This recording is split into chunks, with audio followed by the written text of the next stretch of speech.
안녕하세요. 금가파 시인입니다. 좋은 시, 좋은 시집.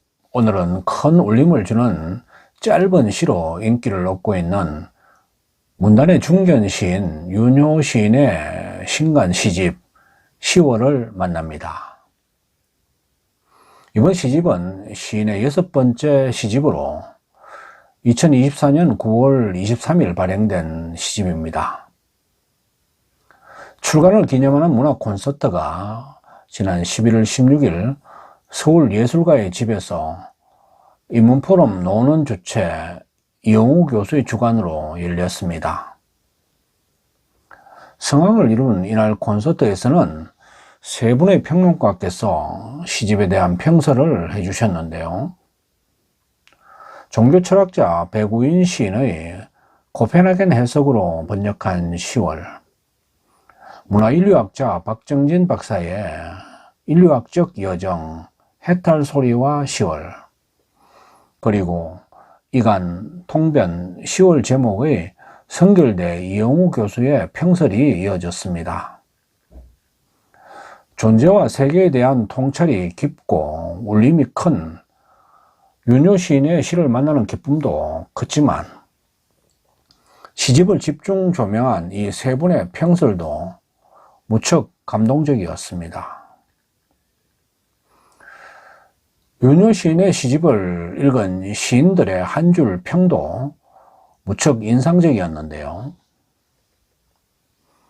나태주 시인은 자신이 주인이 된 시, 영혼의 울음, 정금의 어느라 평했고, 용암이 끓던 만장굴 천정에 차가운 울방울 하나리라는 이정록 시인의 한 줄 평도 인상 깊었습니다. 김남호 시인은 윤효의 시를 서늘하고 따뜻한 비수다라고 했고, 함순례 시인은 언언이 전혀 빚은 언어의 품격, 나는 헐거우실 때마다 꺼내든다고 찬사를 보냈습니다.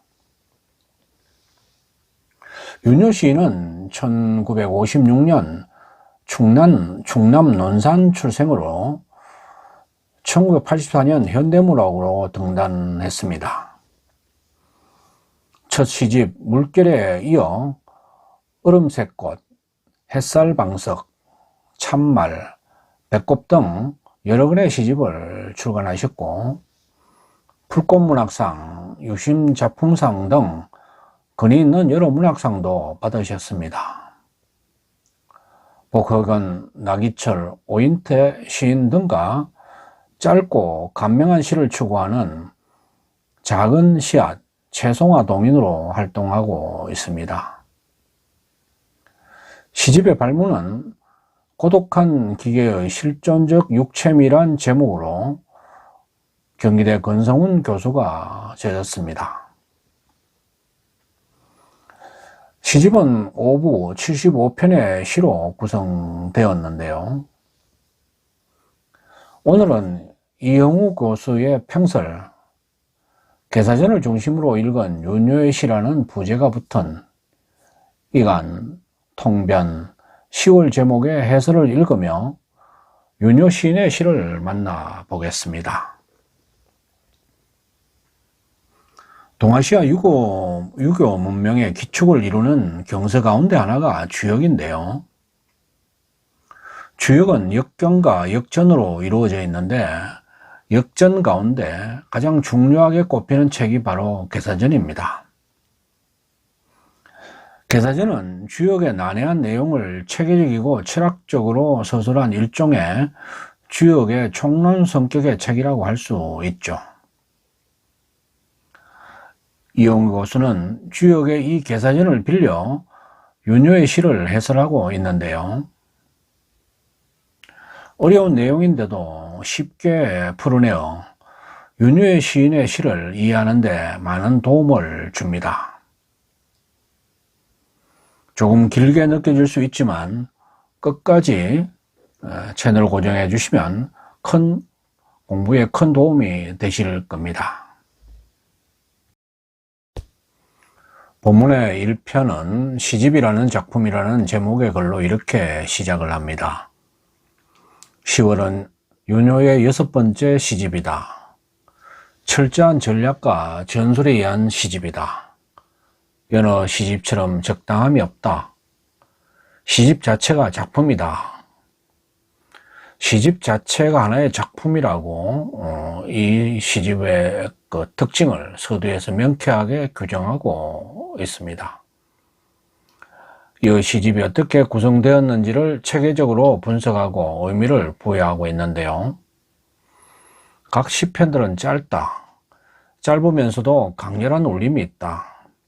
일반적 깨침을 담은 잠언, 여기에 비판까지 가미한 경구가 각 시편을 지탱하는 출입구다. 여기에 해악까지 곁들여 긴장감을 허문다. 이것이 윤효만이 갖는 개성이다. 윤효시의 정체성을 아주 짧게 압축하고 명쾌하게 정리를 하고 있습니다. 이어 시집에 실린 시어를 꼼꼼하게 분석하고 있는데요. 하다 있다가 않다 없다에 비해 압도적인 우위를 보인다면서 세상을 보는 긍정적인 안목이 드러나는 지점이라고 말합니다.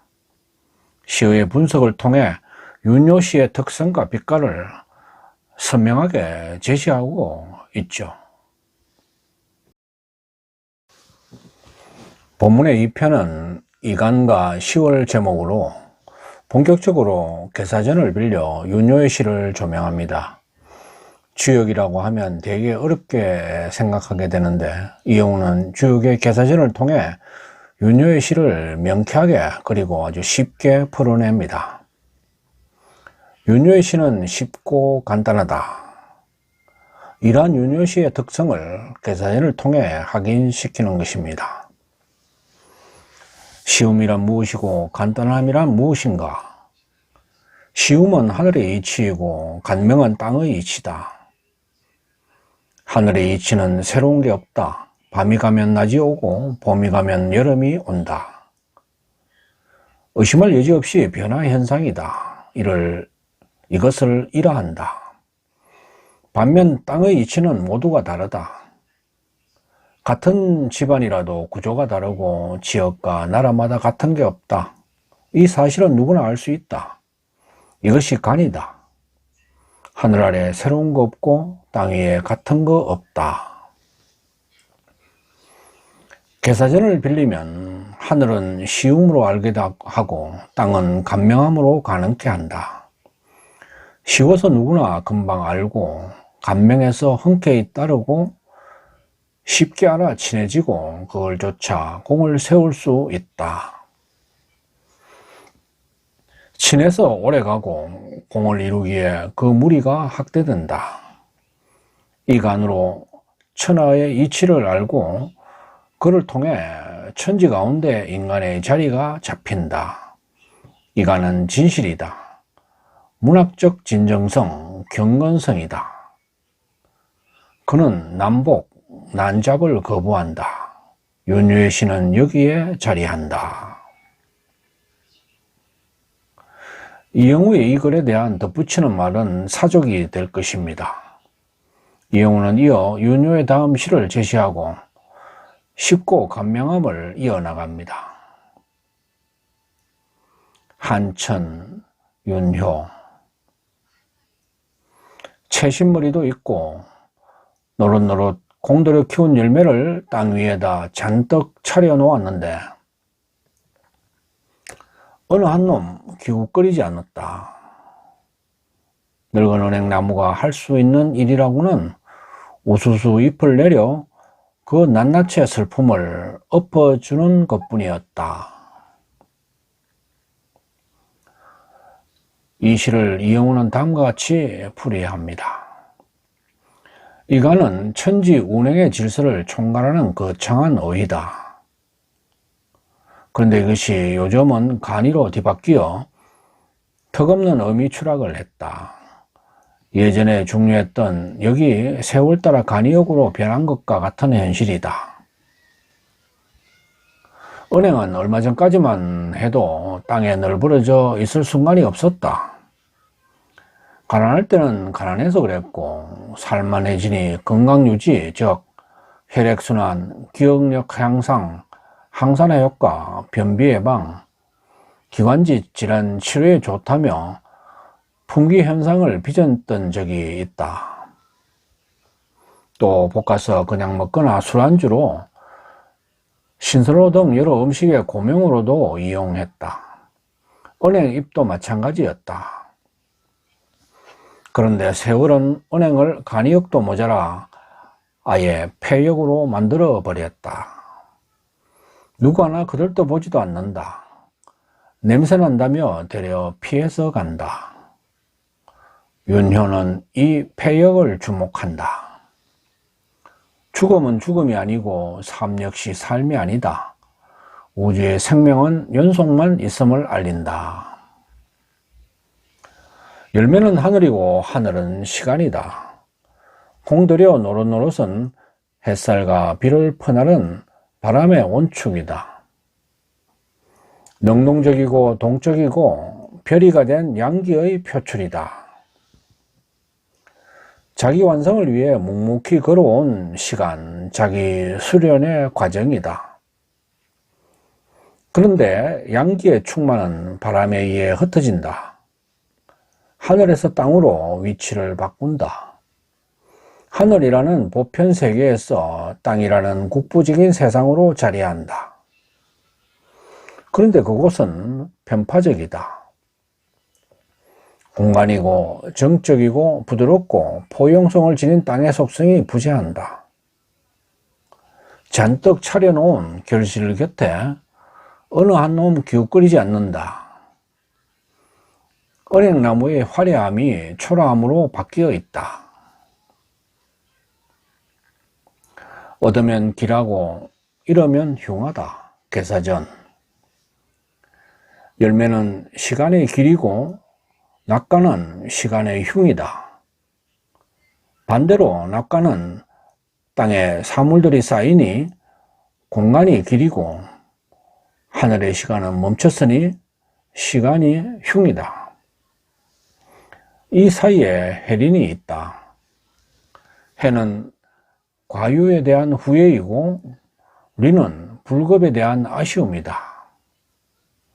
우수수 잎을 내려 그 낱낱이 슬픔을 덮어주는 늙은 은행나무의 손길, 눈길이 그것이다. 그러나 은행 위에 은행잎이 덮여서 소외, 은폐, 부패해가는 과정은 소멸에서 생성으로 이어진다. 하늘이 바람을 거느리면 온갖 만남이 이어지고 천풍구. 바람이 하늘 위를 날면 쉴 틈이 없어 쌓이는 게 작다. 풍천소척축. 그 작은 온축이 열매다. 그러니까 열매는 바람이 온 하늘을 만난 정표다. 땅이 바람을 감추면 솟아오른다. 지풍선, 성. 바람이 땅 위에 있으면 신의 뜻을 살핀다. 풍지관. 황새는 신성한 새였다. 관의 성분은 황새관이다. 신성함을 살핀다, 본다는 뜻이다. 열매 맺고 떨어지고 부패한 땅을 뚫고 싹이 자란다. 일량일념의 법칙이 우주의 원리, 생명의 원리다. 우수수 잎을 내려 그 낱낱이 슬픔을 엎어주는 오늘은 화사하게 잎을 펼쳐 그 낱낱이 기쁨을 펼치는 내일이 된다. 평설 2의 2간과 10월편의 뒷부분은 생략을 하고 3편 통변과 10월로 넘어가겠습니다. 여강고성에서 윤효. 그 간판이 유독 눈에 들어왔다.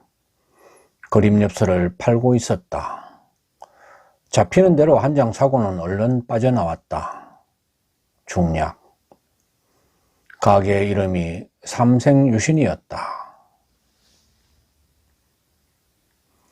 시베리아의 술 이야기, 윤효. 허벌판에 땅거미 번지자 보드카 생각이 절로 나서 두리번 한참을 헤매어 찾아갔더니 웬일인지 술을 팔지 않았습니다. 오늘은 9월 1일 개학일이어서 술을 팔지 않는다는 것이었습니다. 여강고성에서의 화자는 삼생유신이라는 가게 이름에 주눅이 들어서 잡히는 대로 한 장 사고는 얼른 빠져나온다. 여기서 삼생이란 전생, 금생, 후생을 말하죠. 시베리아의 술 이야기에는 후손을 위해, 미래를 위해 개학날만은 술을 마시지 팔지 않는 전통을 알려준다. 겸손의 미학이다. 이런 인식은 통변에서 나온다. 통은 우러러 하늘의 질서를 체득하고 굽어보며 땅의 이치를 살펴서 우주의 밝고 어둠을 깨닫는 경지다. 천문은 시간의 법칙이고 지리는 공간의 법칙이다. 시공은 분리 불가한 일체다. 변이란 이를 깨달아 대처하는 일이다. 길을 응축시키면 물상이 되고 혼을 흩으면 변화를 일으킨다. 이로 인해 천지의 영원한 모습, 귀신이라고 되어 있네요. 천지의 영원한 모습을 깨달을 수가 있다. 통변은 그런 깨달음이다. 눈물, 윤효. 눈이 녹으면 물이 된다. 그러니까 눈 녹은 물이 눈물이다. 말장난이 아니다. 운남성 샹그릴라 가는 길, 그 큰 덩치의 설산들이 눈물을 흘리고 있었다. 하염없이 흘러내리고 있었다. 어릴 적 지도에는 티베트란 나라가 있었다. 아시아의 대국이었다. 샹그릴라는 제임스 힐튼의 소설 잃어버린 지평선으로 유명해진 지명입니다. 히말라야 산맥 어딘가에 있다는 이상향이다. 평화롭고 조화로운 삶이 있는 신비한 곳이다. 여기서는 시간이 거의 흐르지 않고 사람들은 장수한다. 힐튼은 그 소설로 영국의 가장 근위 있는 호소된 상을 받았다. 그 이후 샹글리라는 낙원, 유토피아, 영원한 젊음과 평화를 상징하는 말이 되었다. 중국에서는 티베트 자치주에 샹글릴라라는 이름을 붙여 세계의 관광객들을 불러 모은다. 눈물의 화자는 티베트 역사를 떠올린다. 어릴 적엔 티베트라는 독립적인 나라가 지금은 중국에 예속되어 있다. 그 소가리가 눈물이다. 눈이 얼고 녹고는 음기 강화와 약하다. 음기의 약하는 양기의 강하다. 자연의 이치처럼 우리도 그렇게 부침을 반복한다. 그런데 여기서의 눈물은 안위가 낳은 부작용, 문명이 불러일으킨 참사다. 완력에 막다른 골목이다. 그것이 세계의 역사, 인간의 역사다. 중국은 옛날부터 서북의 강자인 티벳과 몽골을 무척 경계했다. 그래서 청나라 때는 열하에 궁궐을 짓고 그들을 회유했다. 특히 티베트 황교, 법왕, 반선을 초대하여 황금 정각에 모셨다. 청 황제는 제자를 자칭하며 극도로 예우를 했다. 열하일기라는 대작도 여기서 나왔다. 이해 못할 현상의 본질을 박지은은 꿰뚫고 있다. 황교 문답, 반선 시말 찰십륜포에 자세히 나와 있다. 요즘 말하는 우방이니 맹방이니 하는 구호가 얼마나 어불성실인지, 힘이 없으면 어찌 되는지를 정확하게 짚고 있다. 그의 대작 호질도 이런 배경에 나왔다. 그 소설 첫 부분에 나오는 범의 허약함은 우리 조선에선 호랑이로 군림하지만 북방 부족에겐 고양이에 불과한 중국의 실상이다. 힘의 역학관계와 대안을 열알기 심세편에 상세하게 기술하고 있다. 눈물은 몇 글자로 써 11개의 방대한 기록을 대신한다. 이어 평설의 삶 통면과 10월의 뒷부분은 생략을 하고 4편 10월로 넘어가겠습니다. 10월. 하늘도 땅도 헐거워지는, 나무도 풀도 자꾸 헐거워지는, 그 틈으로 언뜻 스치는 얼굴. 10월. 헐거워진다는 사실은 결속과 질서의 균일이 생긴다는 말이다. 그러나 이것은 와해나 갈등이 아니다. 하늘과 땅이 헐거워진다는 것은 우주의 운행 질서가 바뀌는 시점이라는 말이다. 태양이 아무리 뜨거워도 지구는 23.5도 기울어 있다. 공전하는 지구의 자전축의 기울기로 인해 일조량이 다르고 태양 고도가 변해서 계절이 생긴다. 태풍이 와도 끄떡없던 나뭇잎이 살랑이는 가을바람에 우수수 진다. 나무도 겨울을 나기 위해서 자신이 지닌 수액을 배출한다. 풀도 저장 기간에 남은 영양분을 잘 보존하고 잎은 노화된다. 엽록소가 분해되면서 색이 변하고 시든다. 헐거워지는 이런 때를 말한다. 주역은 이를 풍수환계로 드러낸다. 물 위에 바람이 부는 형상이다. 물살이 흩어지듯이 모든 경계나 정형이 사라진다. 환은 풀림, 해체를 뜻한다. 해체는 기존의 형식과 구속에서 벗어나 자연스러운 흐름으로 이어지게 한다. 그 틈으로 언뜻 스치는 얼굴은 1차적으로 구질서에 얽매여 간과했던 이름들이나 시다. 그러나 풍수환계는 변화 속에 새 세계 창출을 암시한다. 그래서 그 얼굴은 새로운 시상이고 시적 담론이다. 그래서 10월이다. 10월의 중의적 표현은 자꾸 헐거워지는 인연의 무상함과 새롭게 다가오는 세계를 동시에 보여준다. 평설사 10월과 10월의 뒷부분도 내용이 좋은데요. 생략을 하고 마지막 편 나머지의 이야기로 넘어가겠습니다. 시집 10월은 이간의 원칙에서 피어난 말꽃이다. 윤효는 어려운 이야기를 쉽게 하고 복잡한 이야기를 간단하게 하는 시인이다. 삼라만상이 그의 시편들에 들어있고 통시적이고 공시적인 사유가 유행하고 있다. 무거움과 가벼움이 조화를 이루고 엄숙과 해학이 표리를 이룬다.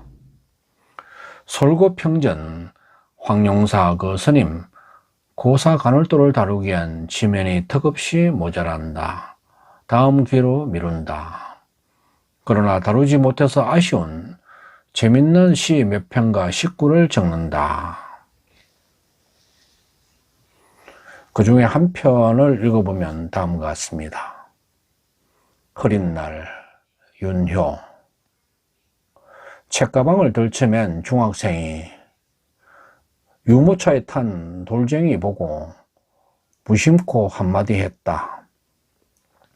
참 좋은 때다.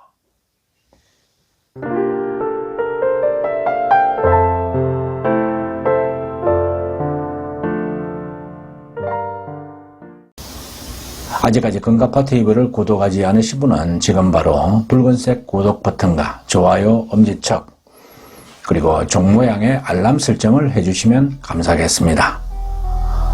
끝까지 시청해 주셔서 고맙습니다.